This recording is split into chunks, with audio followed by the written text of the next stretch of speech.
ধামনাস বাজারের নারী ফিড ব্যবসায়ী মোহাম্মদ বেলাল উদ্দিনের উপর মিথ্যা মামলার অভিযোগে সংবাদ সম্মেলন। দৈনিক যুগান্ত ও দৈনিক সোনালী সংবাদ ও বেশ কিছু অনলাইন নিউজ পোর্টালে প্রেমে রাজি না হওয়ায় অ্যাসিড নিক্ষেপের হুমকি শিরোনামে যে সংবাদ প্রকাশিত হয়েছে তা আমার দৃষ্টিগোচর হয়েছে, যাহা মিথ্যা ভিত্তিহীন মন গড়া কাল্পনিক সংবাদ প্রকাশ করছে।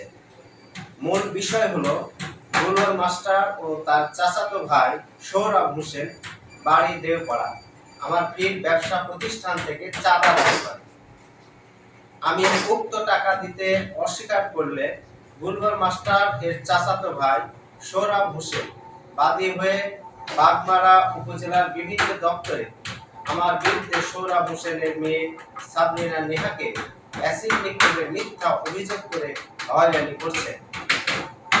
আমি একজন নারী ফিড ডিলার, দীর্ঘদিন যাবৎ বাগমারা উপজেলার দামনাস হাটে সুনামের সাথে ব্যবসা করে আসছে।